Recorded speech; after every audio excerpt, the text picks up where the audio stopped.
చూపిస్తాను ఇప్పుడు దగ్గరే ఉంటాను.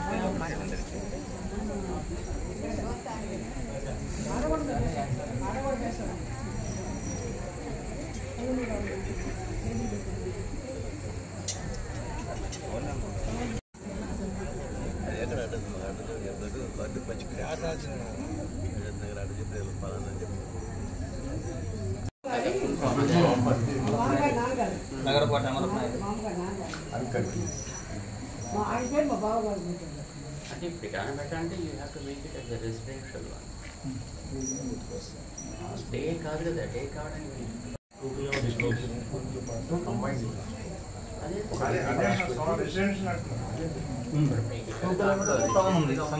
పెట్టుకోవాలి.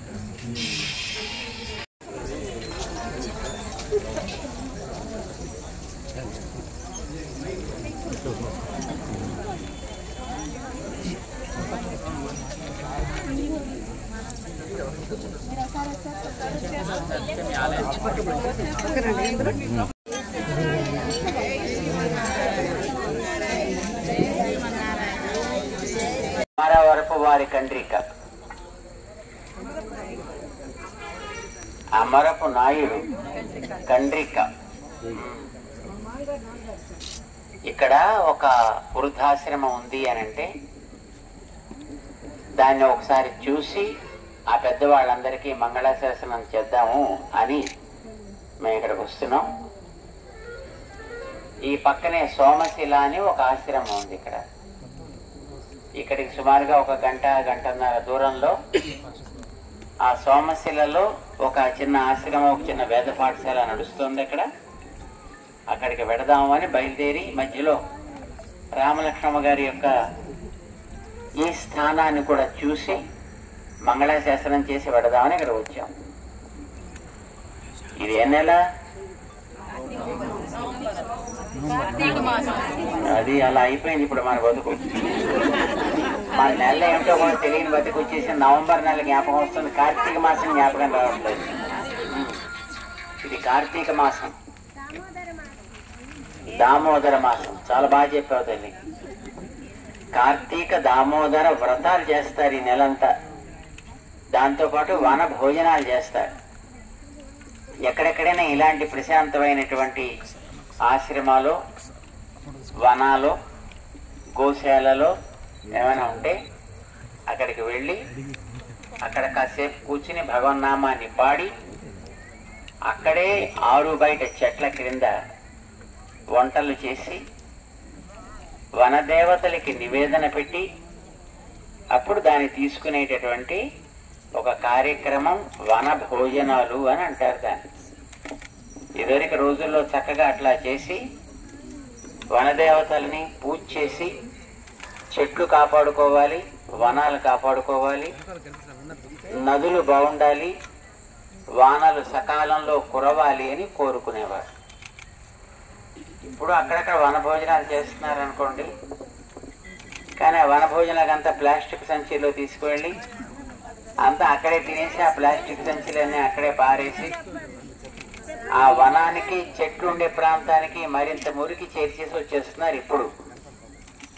కానీ ఇదివరకు రోజుల్లో మనకి గ్రామాలు బాగుండాలి, చెట్లు బాగుండాలి, దాంతోపాటు చుట్టూ ఉండేటటువంటి మన వాతావరణం, పర్యావరణం అంతా కూడా ఆరోగ్యకరంగా ఉండాలి అని కోరుకునేవారు. రామలక్ష్మమ్మ గారు అక్కడెక్కడి నుంచో గుంటూరు నుంచి వచ్చి ఇక్కడ దీన్ని ఏదైనా డెవలప్ చేద్దాము, ఈ ప్రాంతానికి కూడా కాస్త ఏదైనా విద్యా గంధం పట్టేట్టుగా చేస్తే బాగుంటుంది అనే కోరికతోటి ఇక్కడ వృద్ధాశ్రమాన్ని పెట్టి ఆ వృద్ధాశ్రమంతో పాటు ఇక్కడ ఏదైనా ఒక విద్య జరిగేటటువంటి ఏదైనా కాస్త వృత్తి విద్య లాంటివి ఏదైనా నేర్పే వసతి కూడా ఏమైనా చేస్తే బాగుంటుంది అనుకుంటున్నాం. ఇప్పుడే చెప్పారు, చాలా సంతోషిస్తున్నాం. ఈ కార్తీక మాసంలో మీ అందరితోటి కలిసి ఈ పల్లె ప్రాంతంలో చక్కటి నదీ తీరం మేము ఇప్పుడు వస్తుంటే చూస్తున్నాం. ఊళ్ళోకి వస్తుంటేనే ఆంజనేయ స్వామి దర్శనం ఇచ్చాడు చక్కగా. అద్భుతమైనటువంటి ఒక వాతావరణం, చుట్టూ ఆ తర్వాత నదులు ఇటు అటు రెండు వైపులా, మధ్యలో ఇక్కడ ఉండేటటువంటి ఈ ప్రాంతం ప్రశాంతంగా ఉందాం అనుకున్న వాడికి ఇది మంచి చోటు. కానీ ఈ రోజుల్లో ప్రశాంతంగా ఉందామని ఎవరన్నా అనుకుంటున్నారా? ఇక్కడేం మునిగిపోతుందో, అక్కడేం పెరిగిపోతుందో. మనకి ప్రశాంతత అనేది ఎక్కడ ఉంటుంది? మన వచ్చే సాధనాల ద్వారా మనకుండే ప్రశాంతతని మనం ఎంత తగ్గించుకోవచ్చునో అంతంతా తగ్గించుకుంటున్నాం. ఇదివరకు రోజుల్లో ఇలాంటి వాతావరణం ఉంటే కాస్త సాయంకాలం అయ్యేటప్పటికి మన పంట పొలాలు పనులు చూసుకుని వచ్చి కాసేపు ఇలాంటి ఎక్కడైనా చిన్న కృష్ణుడి సన్నిధి ఉంటే అక్కడ కూర్చుని కాసేపు రామకృష్ణ రామకృష్ణ కాస్త భగవన్నామాన్ని పాడుకుంటూ మనస్సులో ఒక ఆధ్యాత్మికమైనటువంటి శక్తిని పెంచుకునే పనులు చేస్తుండేవాళ్ళం. ఆ దీపాల చుట్టూ హాయిగా కాసేపు కోలాటం చేస్తూ ఆరోగ్యకరమైనటువంటి వాతావరణాన్ని పెంచుకునేవారు. ఇప్పుడు వాతావరణం అంతా కూడా మనకి ప్రశాంతత కోసం కాదు, అంత ప్రమాదకరమైనటువంటి స్థితికే దారి తీసేట్టుగా ఉంటుంది. ఇప్పటికీ అలా ప్రశాంతమైనటువంటి వాతావరణాన్ని ఏర్పరచుకున్నటువంటి వాళ్ళు ఆరోగ్యకరంగా ఉంటున్నారు. మీ ప్రాంతం అంతా మంచిగా ఉండాలి. ఇక్కడ ఈ కార్తీక మాసం అనే ఒక నెపంతో అట్లీస్ట్ మనం అందరం కూడా ఇక్కడి నుంచి ఈ 15 రోజులు, కార్తీక మాసంకి ఎన్ని రోజులు ఉంది? ఇవాళ కృష్ణపక్షం కదా, పూర్ణిమ జరిగింది మొన్నే, కార్తీక పూర్ణిమ జరిగి ఈవేళ 3వ రోజు కార్తీక తృతీయ, అంటే ఇంకా 12 రోజులు ఉంది. ఈ 12 రోజులను చక్కగా ఈ కృష్ణుడి దగ్గర అంటే గుళ్ళల్లో దీపాలు పెట్టాలి. కార్తీక మాసం అంతా ఏం చేస్తారు? దీపాలు పెడతారు. ఎక్కడ పెడతారు దీపాలు?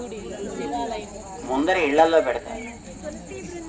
15 రోజులు ఇళ్లల్లో పెడతారు, 15 రోజులు గుళ్ళల్లో పెడతారు. ఎందుకని? ఇంట్లో ఎందుకు పెట్టుకోవడం? ఇంట్లో కరెంటు దీపాలు లేవా? ఆయన నూనె దీపాలు ఎందుకు పెడతారు?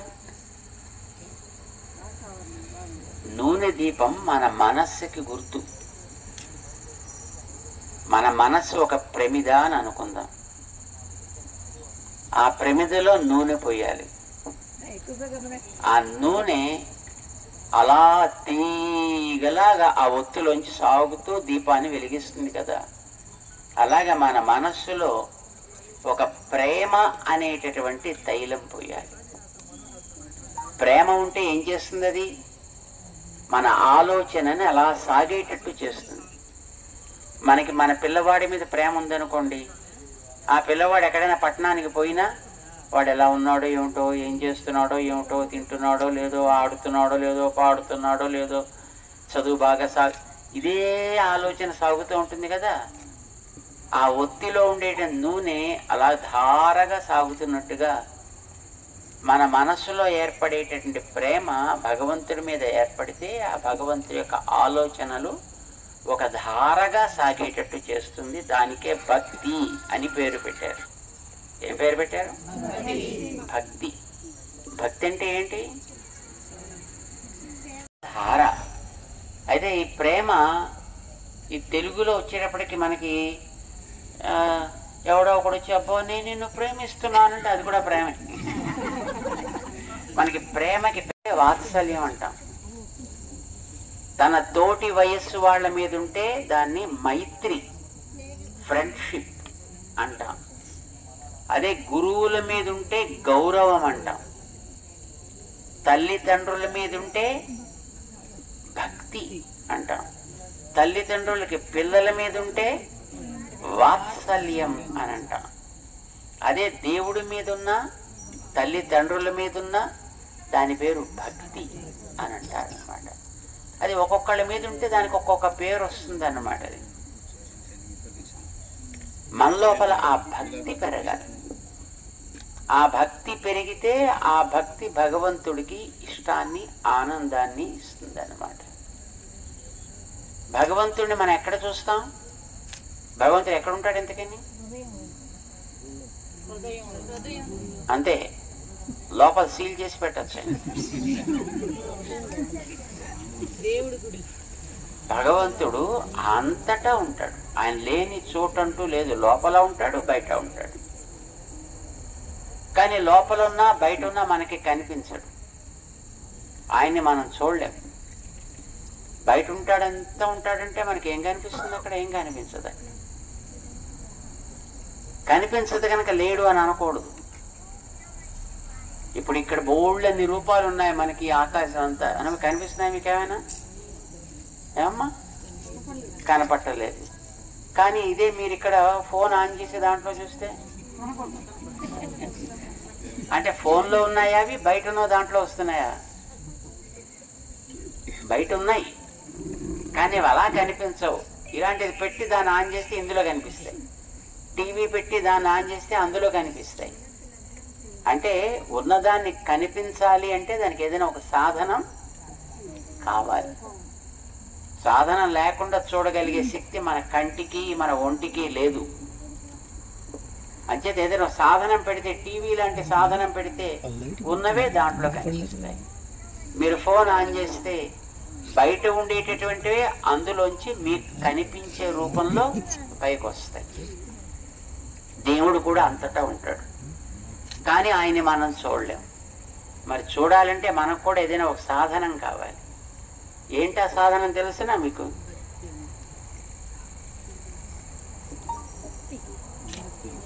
విగ్రహం. ఏంటా సాధనం? విగ్రహం. విగ్రహం అనే ఒక సాధన ఉంటే దాని ద్వారా మనకి దైవం కనిపిస్తాడు. నిజానికి మనందరి లోపల కూడా ఉంటాడు కానీ మనలో ఉన్నవాడిని మనం చూడాలంటే మన అహంకారం కొంత అడ్డొస్తుంది దాంట్లో. ఈ చెట్టులో కూడా ఉంటాడు కానీ దానికి మీరు చెట్టు అని పేరు పెట్టేశారు, అంచేత లోపల మీరు చూడలేరు. ఈ పండులోనూ ఉంటాడు ఆయన కానీ దానికి మీరు పండు అని పేరు పెట్టేశారు, అంచేత మీరు అది చూడలేరు. కానీ అక్కడ ఉండేటటువంటి నిలబడ్డ ఆయనకి ఏం పేరు పెట్టారు మీరు? దేవుడనే పేరు పెట్టారు. ఆ పేరు పెట్టడం కూడా అదే పెట్టారు కనుక మీకు ఆ లోపల ఉండేవాడిని చూడడానికి వేరే అడ్డేం రాదు. నేరుగా మనం దాంతో కనెక్ట్ కాగలుగుతాం. అంచేత విగ్రహం లోపలే దేవుణ్ణి మనం చూడాలి తప్ప ఇంకొక రకంగా దేవుణ్ణి మన లోపల ఉండేవాడిని కూడా లోపల మనం చూడగలమా ఏంటి? మీరు ఎప్పుడైనా లోపల దేవుడు ఉన్నాడా లేదా ఇప్పుడు మీలో? ఎంతకని ఉన్నాడు, లేకపోతే మన ఇక్కడ కూర్చొని ఇస్తారేంటి? మన నలుగురు వచ్చి మోసుకుపోతారు. ఇప్పుడు మనలో ఉన్నాడు కనుక మనం ఉన్నాం ఇక్కడ. కానీ మనలో ఉన్నాడు కానీ ఉన్నవాడిని మనం చూడగలమా? మన లోపల చూడడానికి ప్రయత్నిస్తే ఏం కనిపిస్తాయి? చెత్తా చెదారం కనిపిస్తాయి లోపల, మురికి కనిపిస్తుంది లోపల. ఇంకొంచెం లోపలికి వెడితే మనలో ఉండే కోరికలు అహంకారాలు కనిపిస్తాయి, స్వార్థం కనిపిస్తుంది. దేవుడు కూడా లోపల ఉంటాడు కానీ ఆయన్ని మనం చూడలేం. చేత మనలో ఉన్నా చూడలేం, బయట ఈ వస్తువుల్లో ఉన్నా చూడలేం. దేవుణ్ణి చూడగలగాలి అంటే చూసేటటువంటి చోటు విగ్రహం ఒక్కటి మాత్రమే.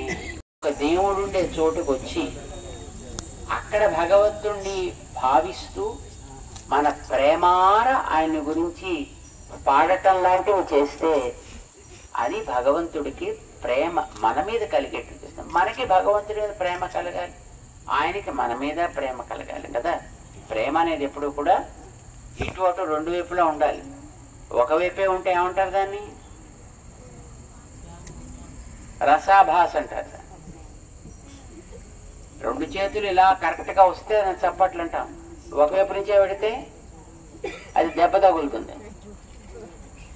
అందుచేత మనకి భగవంతుడి మీద, భగవంతుడికి మన మీద ఇలా రెండు ఉంటే నేను ఎప్పుడు కూడా అందరినీ అట్లా చూస్తానని భగవంతుడు భగవద్గీతలో చెప్పుకున్నాడు. మయితే తేషు చాపి అహం అంటాడు. నా యందు ప్రేమ కలిగిన వాళ్ళ విషయంలో నేను కూడా అంత ప్రేమగానూ ఉంటా అని ఆయన చెప్పుకున్నాడు. అలా ప్రేమతోటి మనకు కావలసినటువంటి వస్తువుల్ని ఇస్తాడు, శక్తిని ఇస్తాడు, మన చుట్టూ అట్లాంటి వాతావరణాన్ని ఏర్పరుస్తాడు. ఇవన్నీ ఆయన చేస్తాడు. మనం కూడా ఆయన విషయంలో అలా ఉండాలి. మనకి భగవంతుడు తెలివితేటలు ఇచ్చాడు కదా, మనకి జ్ఞానం ఇచ్చాడు కదా. ఈ జ్ఞానం మనం ఎక్కడైనా కొనుక్కున్నామా? మనం ఏది తెచ్చుకున్నది కాదు, మనకి జ్ఞానాన్ని భగవంతుడు ఇచ్చాడు. ఆ ఇచ్చిన దాన్ని మనం చక్కగా ఆయన కోసం కూడా వాడాలి. మనం మిగతా వాటి కోసం వాడుతున్నాం తిండి కోసం వాడతాం, సంపాదించడానికి వాడతాం, రకరకాలుగా వసతుల కోసం మనం వాడటం తప్పేం లేదు, వాడుకోవచ్చును. కానీ అది ఆయన కోసం ఇచ్చినవాడు ఆయన కనుక ఆయన కోసం కూడా కొంత వాడాలి. అస్తమాను కాయలు కాస్తాయా ఏంటి? మామిడి చెట్టు ఉంటే ఎప్పుడు కాయలు కాస్తాయా? అంటే ఒక్కొక్క సీజన్ ఎక్కువగా ఫలించేట్టుంటుంది. అలాగే భగవద్భక్తి అనేది ఎక్కువగా ఫలోన్ముఖం కావాలి అంటే ఇది సీజన్. కార్తీక మాసం, ఈ మాసానికి తేజస్ అధికంగా ఇచ్చే శక్తి ఉంటుంది.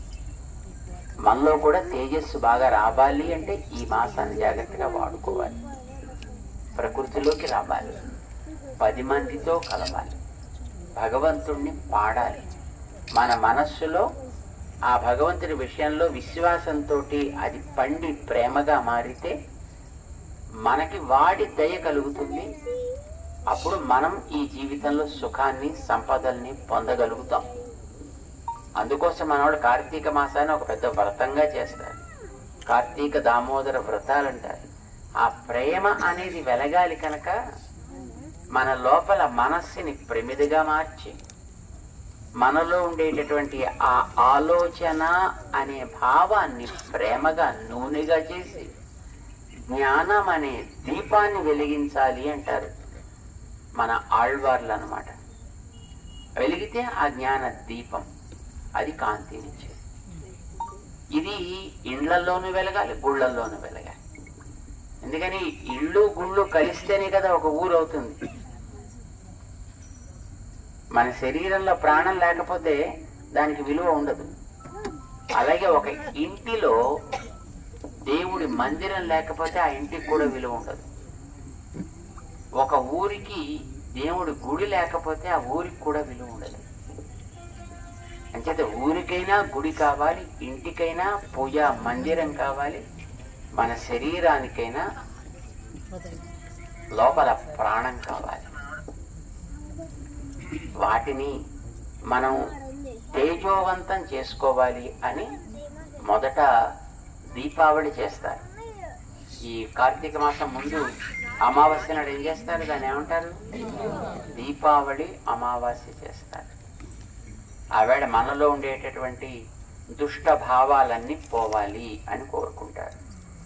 ఆ తర్వాత నుంచి 15 రోజులు అంటే కార్తీక మాసం శుక్లపక్షం అంతా కూడా ఇండ్లల్లో దీపాలు వెలిగించుకుంటారు. పూర్ణిమ నాడు ఆకాశ దీపం అని వెలిగిస్తారు గుళ్ళల్లో కదా. ఆవేళ నుంచి గుళ్ళల్లో దీపం వెలిగిస్తారు 15 రోజులు. అదే మఠవాటి ఇంట్లో వెలిగించుకుని ఆ ఇంటి నుంచి గుడి దగ్గరికి తీసుకొచ్చి గుడిలో అందరూ కలవాలి. మీ ఇంట్లో చేస్తే మీ ఇంటి వాళ్ళే వస్తారు, గుళ్ళో చేస్తే అందరూ వస్తారు.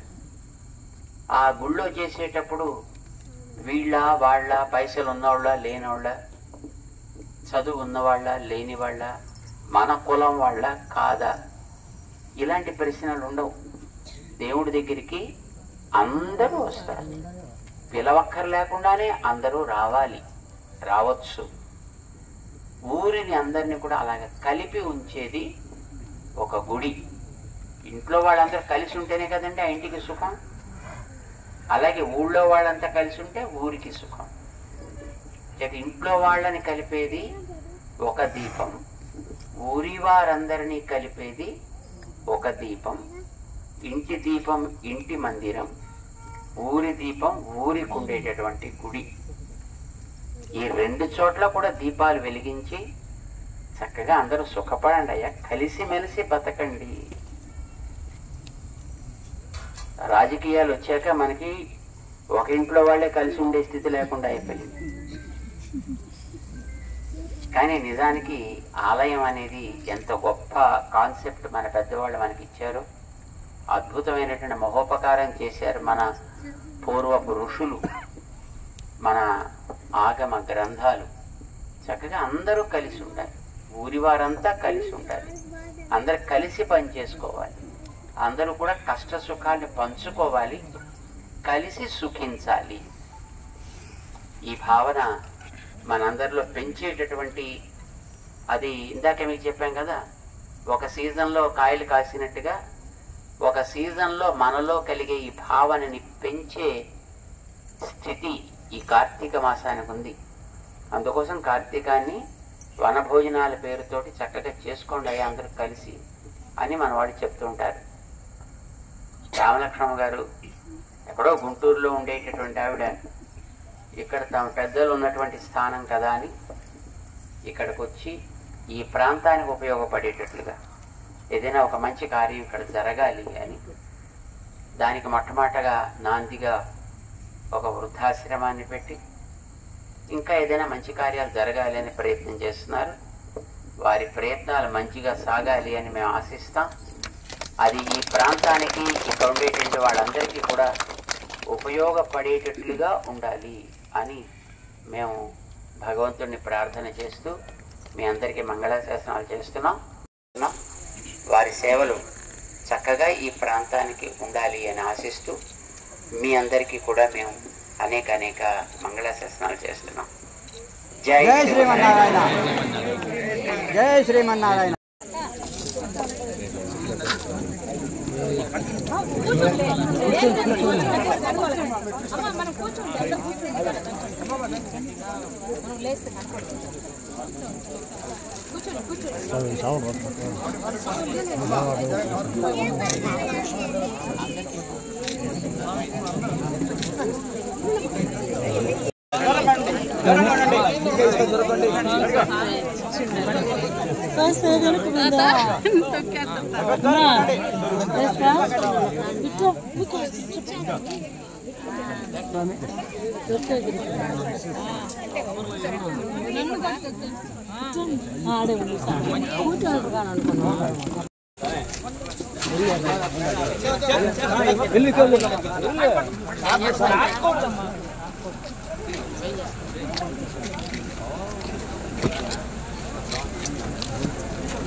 ఇవన్నీ కామన్ అండి పబ్లిక్ లో.